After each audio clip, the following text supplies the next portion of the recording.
So, Henrik, Polar Crest represented today. You're our guide today. Where are we? We are in Isfjorden, very far up in Isfjorden, and we are now facing the beautiful glacier Lilliehöökbreen. And that's on the west coast of Svalbard, isn't it? That's the west coast. In the Arctic. Yes, high Arctic, 79 degrees north. I remember before we embarked on this Zodiac, you told us to be a little bit quiet because you wanted us to listen to something special. What was the reason for that? The reason is I love this moment when you switch off the engine and you start to listen to the glacier, to the ice, because this ice, if I keep my mouth shut, you can hear the crackling sound. So this is a glacier ice. This is 1,000 years or many thousand years old air being released by high pressure. It's been captured for thousands of years in the ice, and now it's been calving off like that. You hear the sounds from the glacier. I did. And so ice is, you see we have a lot of ice around us. It's now in the water, slowly melting, and then this old air that's been captured there for thousands of years are now released with high pressure, and that's the sound we hear. And you don't hear that for other ice that is frozen water, and you don't get to capture, but the glacier ice have this special sound. Audun, representing JRCC from Iceland, challenges like having more traffic in the Arctic, that also initiates more projects where focus on safety is initiated. Yeah, actually, in this exercise, we are for 3 days exercising search and rescue and how to safety and security in the Arctic. And it starts actually with where the industry is showing the rescue organization and the academia how they operate and what precautions they are doing, so they can operate safely, and what they are doing so they can assist each other. And then also we will end this exercise with a mass rescue operation exercise where we will evacuate our passenger ship, and we will use assets from Norwegian Coast Guard and the 33 Squadron and Svalbard and different identities to rescue all these people. And this is just a part, Kevin, also starting with the communication strategy on this, because this has been an ongoing project for years, and LIVEX is just a part of a number of activities. Explain me more what ARCSAR has become the last years. Yes, so ARCSAR is all about safety and security for operations in the Atlantic and High North, the Arctic and High North, and essentially I'm with Munster Technological University in Cork, and our role in the project is to be communications and dissemination, trying to get the message of the project out to as wide a public as possible, particularly of course the stakeholders who are involved in the Arctic and the North Atlantic, cruise owners, cruise ship owners, or commercial shipping, but also the Coast Guards, the various Coast Guards and authorities that are collaborating to try to make the operations in the High North safer for all the seafarers in the region. And safety, Snorre, that's one of your main concerns, because you're overwatching this. How are you ensuring safety actually doing an exercise in such a challenging environment? Yeah, safety is very important, I think, and I think safety here is it's about communication and talking together. So it's about languages, and there are many languages here. Are there any culture barriers also to overcome? Other culture barriers, yes, there might be, and that's why we are gathered together to overcome those barriers, to talk together, and so that's what's so unique and fantastic about this project and this exercise, that we get together so many people from different organizations in the same ship, and we're together day and night, and a lot of the time that we can talk together and build trust. So that's very important. Have you been involved in similar projects before? This is a unique opportunity, I think.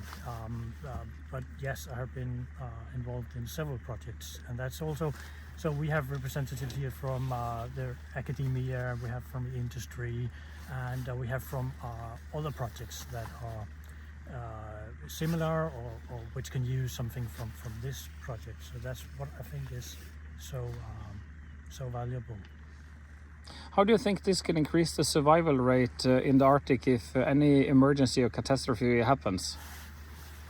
Well, I think it lends itself that, I mean, if we learn to talk together, search and rescue is a shared responsibility, and it's very important that we know how each other operate.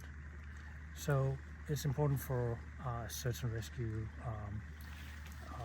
coordinator or controller or to come out here and talk to the crew of a cruise ship, talk to other responders, and that's very important. So when we know how they operate and they know who we are, it's much easier to talk together when something happens. And you mentioned for me, Audun, before we embarked on the Zodiac, that there is a special reason why actually the Nordic and the Arctic is so crucial for this kind of collaboration. Yeah, here in the Arctic there are many nations coming together, and this is a industry which is covering Greenland, Iceland, Norway, and Canada, US, and other countries, and so it's important that we are working together. Are they all here? Yeah, all these countries that I mentioned, yes. That seems quite unique. Yeah, it is. Hekla, you also are supporting Audun for this for many years. Must be quite an effort in collaborating and actually making sure that all assets are here on this exercise. Yes, we have been working for this project, for this LIVEX, for the past year. So we have had many meetings and met both online and face to face. So the challenge for me, communicating to people from different occupations, has been the human aspect, trying to reach the ears of everybody and how we understand each other, because I have learned on the way that, for example, the responders, they speak a different language from the academia. And explain to me. So. Oh wow, okay, for those that are wondering what is happening at the back, this is not a thunder.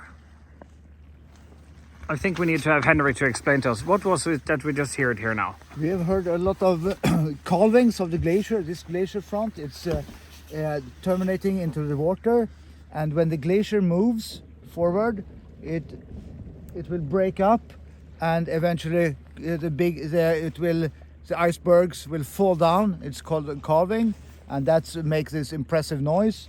And so we have also to make sure to keep the distance from the glacier, because in the event of a calving, ice chutes can potentially be thrown away, and also the tsunami waves that are coming.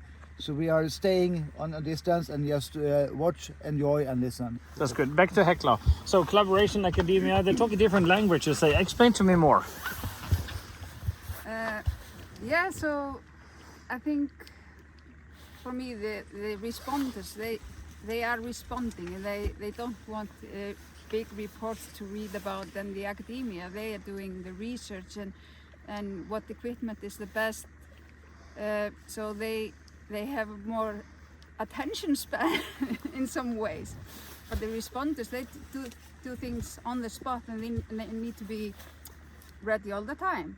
So if you have people who don't speak exactly the same language, of course they all do that, but and then again it's the language, which is a part for itself that we need to overcome, because we all speak different languages in how we do the exercise like this, which is not simple. But yes, to asking the academia to explain more simpler, not so much text, for example, And that's just a fact. Yeah, I can understand. That's just a fact. And the beauty in all of this, for me, is the strength in vulnerability.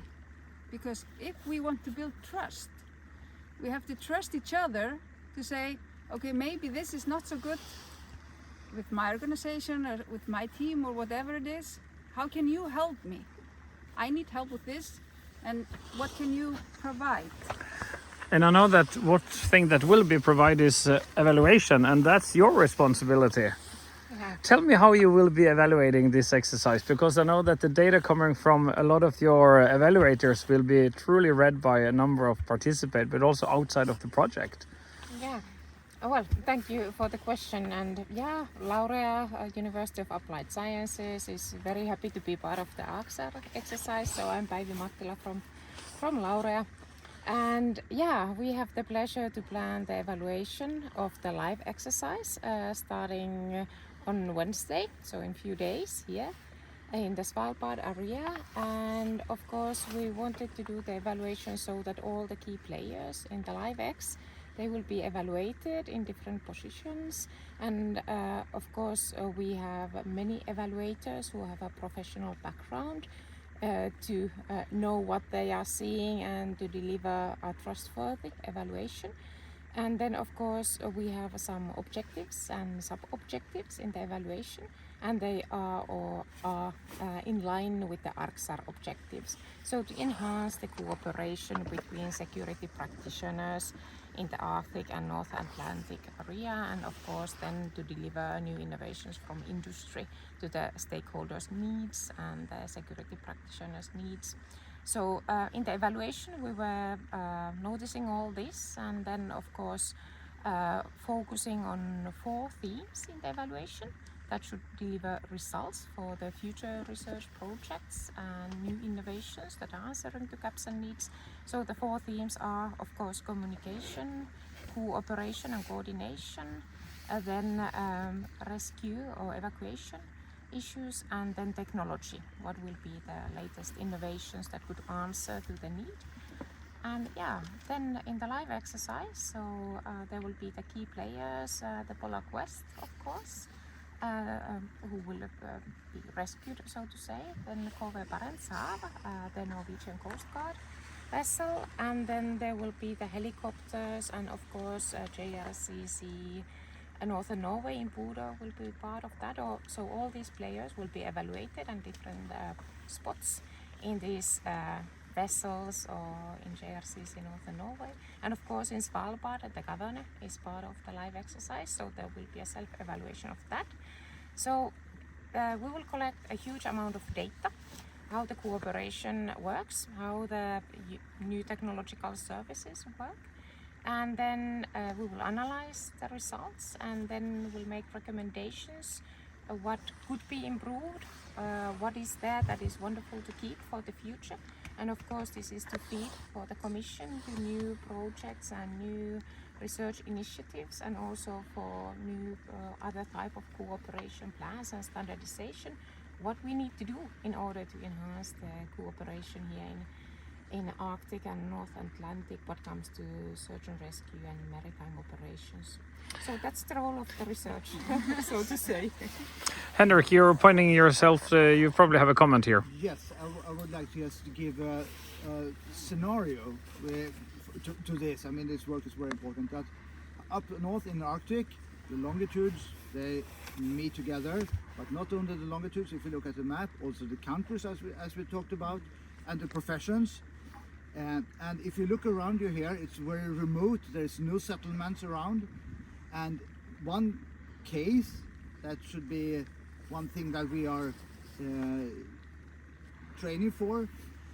For example, you have a cruise ship in distress, in problem, and so we need to evacuate. That's what we will practice. But then, where should you go? I mean, we have a helicopter here in reasonably quite quick, but a helicopter to evacuate 200 persons and put them where? So there's a far way to the settlement for Longyearbyen or Ny-Ålesund, or closest where you can put them on safely. So one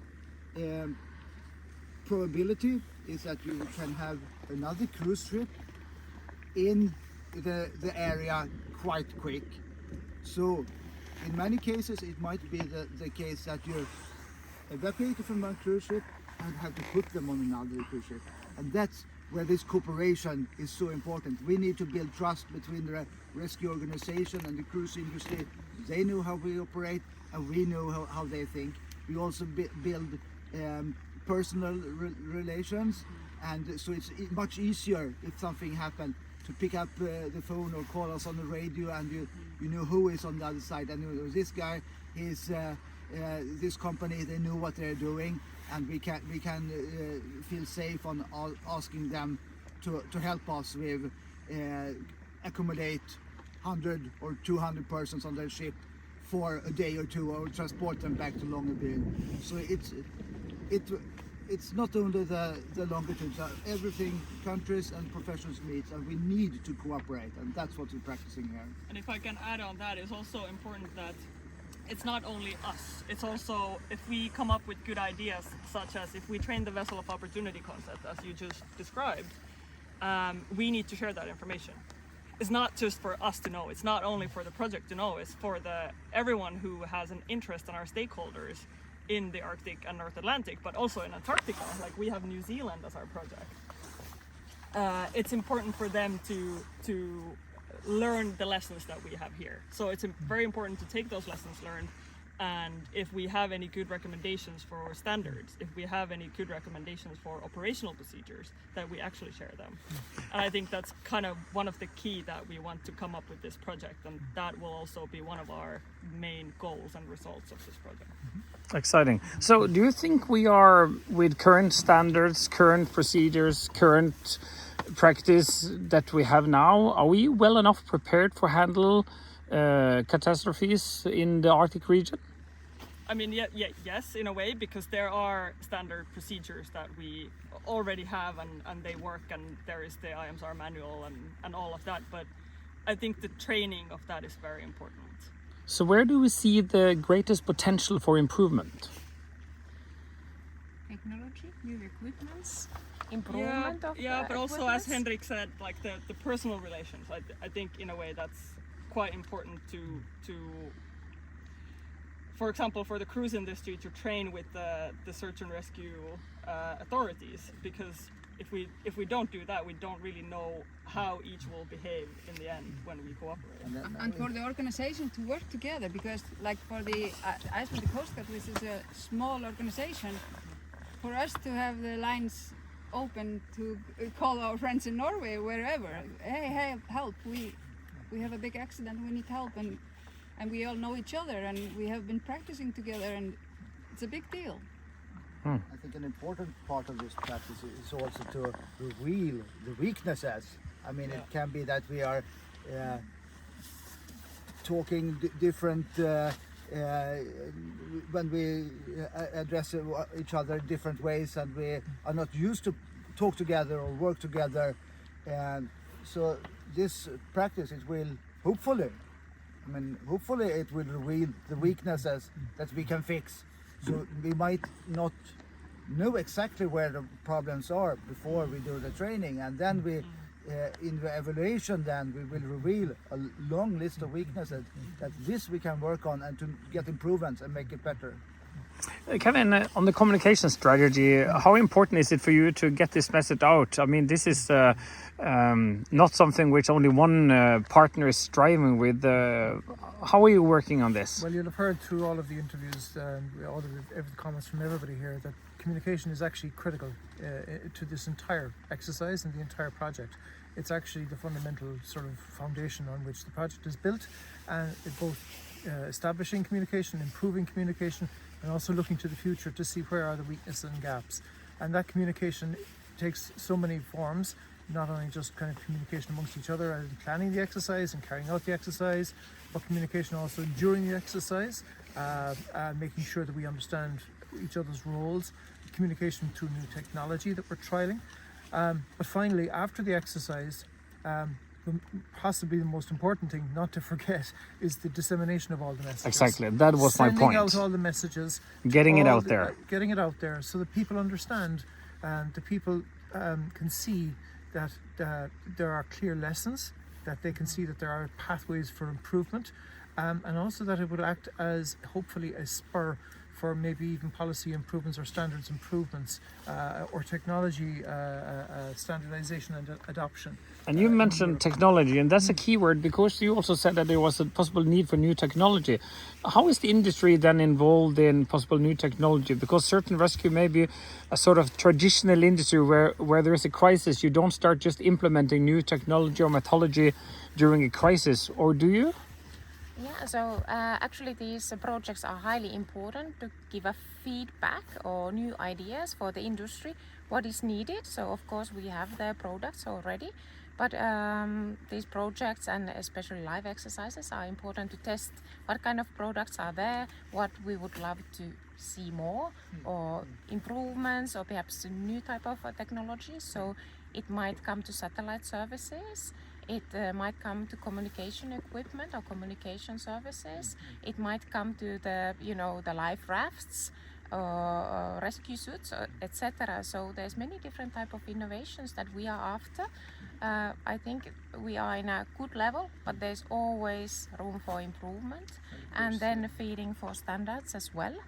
And of course, not forgetting the collaboration between using the new SAR Queen helicopter from 330 Squadron together with drones for improved situational awareness amongst all the players. And that is going to be a key new collaboration that is really starting to be implemented only now amongst various different Coast Guard organisations. And we're delighted to be collaborating with UAS Norway to implement this collaboration together with the 330 Squadron. So I think all these new ways of working for improved situational awareness all lead to increased safety and also much higher rates of survivability chances for people who might get themselves in trouble at sea. There has also been a number of lectures that I know will be available online for people that are interested in LIVEX, so they can search up what has been shared on the ship. How have those topics been selected, and why are specifically those topics of interest for this exercise?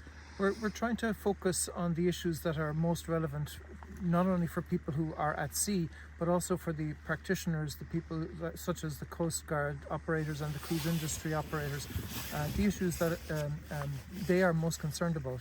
So it's already been mentioned about, for example, we had a discussion about survivability in life rafts and the vulnerability that people have to cold when they're in the Arctic on life rafts.